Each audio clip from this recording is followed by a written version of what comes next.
الحمد لله الذي أنزل على عبده الكتاب ولم يجعل له عوجا قيما لينذر بأسا شديدا من لدنه ويبشر المؤمنين الذين يعملون الصالحات أن لهم أجرا حسنا ماكثين فيه أبدا وينذر الذين قالوا اتخذ الله ولدا ما لهم به من علم ولا لآبائهم كبرت كلمة تخرج من أفواههم إن يقولون إلا كذبا فلعلك باخع نفسك على آثارهم إن لم يؤمنوا بهذا الحديث أسفا إنا جعلنا ما على الأرض زينة لها لنبلوهم أيهم أحسن عملا وإنا لجاعلون ما عليها صعيدا جرزا أم حسبت أن أصحاب الكهف والرقيم كانوا من آياتنا عجبا إذ أوى الفتية إلى الكهف فقالوا ربنا آتنا من لدنك رحمة وهيئ لنا من أمرنا رشدا فضربنا على آذانهم في الكهف سنين عددا ثم بعثناهم لنعلم أي الحزبين أحصى لما لبثوا أمدا نحن نقص عليك نبأهم بالحق إنهم فتية آمنوا بربهم وزدناهم هدى وربطنا على قلوبهم إذ قاموا فقالوا ربنا رب السماوات والأرض لن ندعو من دونه إلها لقد قلنا إذا شططا هؤلاء قومنا اتخذوا من دونه آلهة لولا يأتون عليهم بسلطان بين فمن أظلم ممن افترى على الله كذبا وإذ اعتزلتموهم وما يعبدون إلا الله فأووا إلى الكهف ينشر لكم ربكم من رحمته ويهيئ لكم من أمركم مرفقا وترى الشمس إذا طلعت تزاور عن كهفهم ذات اليمين وإذا غربت تقرضهم ذات الشمال وهم في فجوة منه ذلك من آيات الله من يهد الله فهو المهتد ومن يضلل فلن تجد له وليا مرشدا وتحسبهم أيقاظا وهم رقود ونقلبهم ذات اليمين وذات الشمال وكلبهم باسط ذراعيه بالوصيد لو اطلعت عليهم لوليت منهم فرارا ولملئت منهم رعبا وكذلك بعثناهم ليتساءلوا بينهم قال قائل منهم كم لبثتم قالوا لبثنا يوما أو بعض يوم قالوا رب ربكم أعلم بما لبثتم فابعثوا أحدكم بورقكم هذه إلى المدينة فلينظر أيها أزكى طعاما فليأتكم برزق منه وليتلطف ولا يشعرن بكم أحدا إنهم إن يظهروا عليكم يرجموكم أو يعيدوكم في ملتهم ولن تفلحوا إذا أبدا وكذلك أعثرنا عليهم ليعلموا أن وعد الله حق وأن الساعة لا ريب فيها إذ يتنازعون بينهم أمرهم فقالوا بنوا عليهم بنيانا ربهم أعلم بهم قال الذين غلبوا على أمرهم لنتخذن عليهم مسجدا سيقولون ثلاثة رابعهم كلبهم ويقولون خمسة سادسهم كلبهم رجما بالغيب ويقولون سبعة وثامنهم كلبهم قل ربي أعلم بعدتهم ما يعلمهم إلا قليل فلا تمار فيهم إلا مراء ظاهرا ولا تستفت فيهم منهم أحدا ولا تقولن لشيء إني فاعل ذلك غدا إلا أن يشاء الله واذكر ربك إذا نسيت وقل عسى أن يهديني ربي لأقرب من هذا رشدا ولبثوا في كهفهم 300 سنين وازدادوا 9 قل الله أعلم بما لبثوا له غيب السماوات والأرض أبصر به وأسمع ما لهم من دونه من ولي ولا يشرك في حكمه أحدا واتل ما أوحي إليك من كتاب ربك لا مبدل لكلماته ولن تجد من دونه ملتحدا واصبر نفسك مع الذين يدعون ربهم بالغداة والعشي يريدون وجهه ولا تعد عيناك عنهم تريد زينة الحياة الدنيا ولا تطع من أغفلنا قلبه عن ذكرنا واتبع هواه وكان أمره فرطا وقل الحق من ربكم فمن شاء فليؤمن ومن شاء فليكفر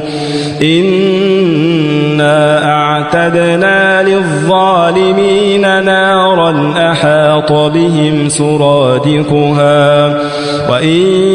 يستغيثوا يغاثوا بماء كالمهل يشوي الوجوه بئس الشراب وساءت مرتفقا إن الذين آمنوا وعملوا الصالحات إنا لا نضيع أجر من أحسن عملا أولئك لهم جنات عدن تجري من تحتهم الأنهار يحلون فيها من أساور من ذهب ويلبسون ثيابا خضرا من سندس واستبرق متكئين فيها على الأرائك نعم الثواب وحسنت مرتفقا واضرب لهم مثل الرجلين جعلنا لأحدهما جنتين من أعناب وحففناهما بنخل وجعلنا بينهما زرعا كلتا الجنتين آتت أكلها ولم تظلم منه شيئا وفجرنا خلالهما نهرا وكان له ثمر فقال لصاحبه وهو يحاوره أنا أكثر منك مالا وأعز نفرا ودخل جنته وهو ظالم لنفسه قال ما أظن أن تبيد هذه أبدا وما أظن الساعة قائمة ولئن رددت إلى ربي لأجدن خيرا منها منقلبا قال له صاحبه وهو يحاوره أكفرت بالذي خلقك من تراب ثم من نطفة ثم سواك رجلا لكن هو الله ربي ولا أشرك بربي أحدا ولولا إذ دخلت جنتك قلت ما شاء الله لا قوة إلا بالله إن ترني أنا أقل منك مالا وولدا فعسى ربي أن يؤتيني خيرا من جنتك ويرسل عليها حسبانا من السماء فتصبح صعيدا زلقا أو يصبح ماؤها غورا فلن تستطيع له طلبا وأحيط بثمره فأصبح يقلب كفيه على ما أنفق فيها وهي خاوية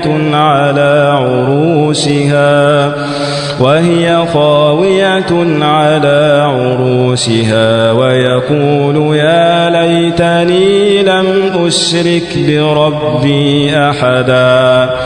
ولم تكن له فئة ينصرونه من دون الله وما كان منتصرا هنالك الولاية لله الحق هو خير ثوابا وخير عقبا واضرب لهم مثل الحياة الدنيا كماء إن أنزلناه من السماء فاختلط به نبات الأرض فأصبح هشيما تذروه الرياح وكان الله على كل شيء مقتدرا المال والبنون زينة الحياة الدنيا والباقيات الصالحات الصالحات خير عند ربك ثوابا وخير أملا ويوم نسير الجبال وترى الأرض بارزة وحشرناهم فلم نغادر منهم أحدا وعرضوا على ربك صفا لقد جئتمونا كما خلقناكم أول مرة بل زعمتم أن لن نجعل لكم موعدا ووضع الكتاب فترى المجرمين مشفقين مما فيه ويقولون يا ويلتنا ما لهذا الكتاب لا يغادر صغيرة ولا كبيرة إلا أحصاها ووجدوا ما عملوا حاضرا ولا يظلم ربك أحدا وإذ قلنا للملائكة اسجدوا لآدم فسجدوا إلا إبليس كان من الجن ففسق عن أمر ربه أفتتخذونه وذريته أولياء من دوني وهم لكم عدو بئس للظالمين بدلا ما أشهدتهم خلق السماوات والأرض ولا خلق أنفسهم وما كنت متخذ المضلين عضدا ويوم يقول نادوا شركائي الذين زعمتم فدعوهم فلم يستجيبوا لهم وجعلنا بينهم موبقا ورأى المجرمون النار فظنوا أنهم مواقعوها ولم يجدوا عنها مصرفا ولقد صرفنا في هذا القرآن للناس من كل مثل وكان الإنسان أكثر شيء جدلا وما منع الناس أن يؤمنوا إذ جاءهم الهدى ويستغفروا ربهم إلا أن تأتيهم سنة الأولين أو يأتيهم العذاب قبلا وما نرسل المرسلين إلا مبشرين ومنذرين ويجادل الذين كفروا بالباطل ليدحضوا به الحق واتخذوا آياتي وما أنذروا هزوا ومن أظلم ممن ذكر بآيات ربه فأعرض عنها ونسي ما قدمت يداه إنا جعلنا على قلوبهم أكنة أن يفقهوه وفي آذانهم وقرا وإن تدعهم إلى الهدى فلن يهتدوا إذن أبدا وربك الغفور ذو الرحمة لو يؤاخذهم بما كسبوا لعجل لهم العذاب بل لهم موعد لن يجدوا من دونه موئلا وتلك القرى أهلكناهم لما ظلموا وجعلنا لمهلكهم موعدا وإذ قال موسى لفتاه لا أبرح حتى أبلغ مجمع البحرين أو أمضي حقبا فلما بلغا مجمع بينهما نسيا حوتهما فاتخذ سبيله في البحر سربا فلما جاوزا قال لفتاه آتنا غداءنا لقد لقينا من سفرنا هذا نصبا قال أرأيت إذ أوينا إلى الصخرة فإني نسيت الحوت وما أنسانيه إلا الشيطان أن أذكره واتخذ سبيله في البحر عجبا قال ذلك ما كنا نبغي فارتدا على آثارهما قصصا فوجدا عبدا من عبادنا آتيناه رحمة من عندنا وعلمناه من لدنا علما قال له موسى هل أتبعك على أن تعلمني مما علمت رشدا قال إنك لن تستطيع معي صبرا وكيف تصبر على ما لم تحط به خبرا قال ستجدني إن شاء الله صابرا ولا أعصي لك أمرا قال فإن اتبعتني فلا تسألني عن شيء حتى أحدث لك منه ذكرا فانطلقا حتى إذا ركبا في السفينة خرقها قال أخرقتها لتغرق أهلها لقد جئت شيئا إمرا قال ألم أقل إنك لن تستطيع معي صبرا قال لا تؤاخذني بما نسيت ولا ترهقني من أمري عسرا فانطلقا حتى إذا لقيا غلاما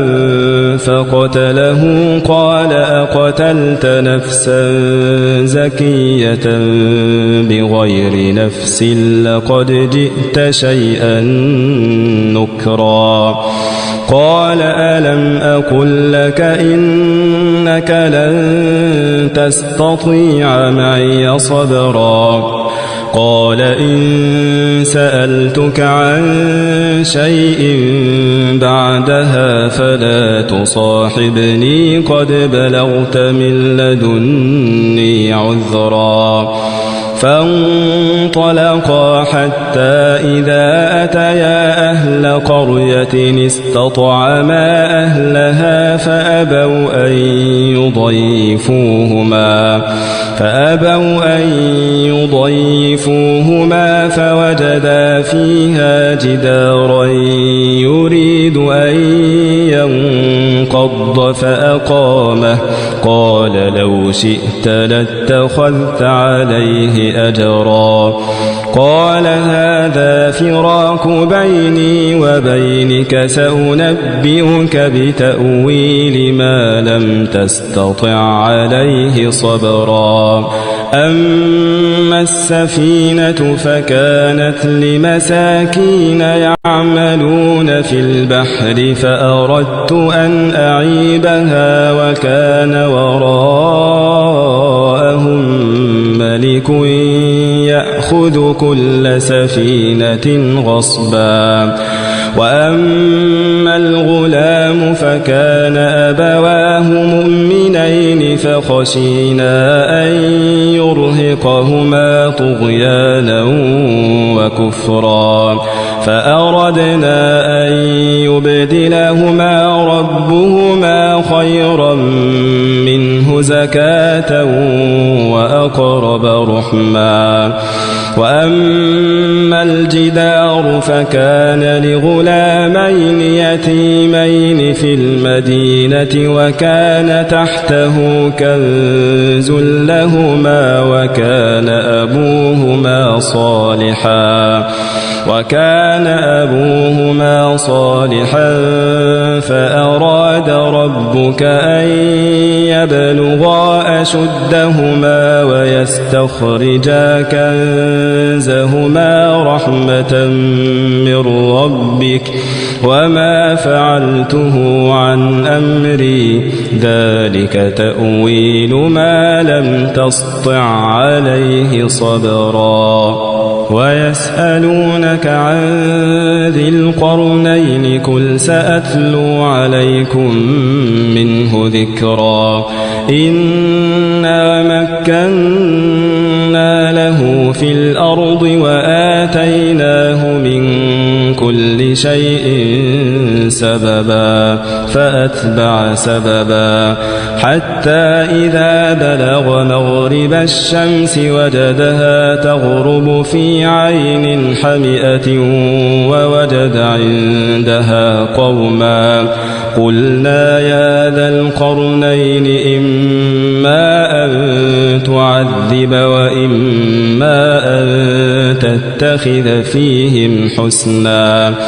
قال أما من ظلم فسوف نعذبه ثم يرد إلى ربه فيعذبه عذابا نكرا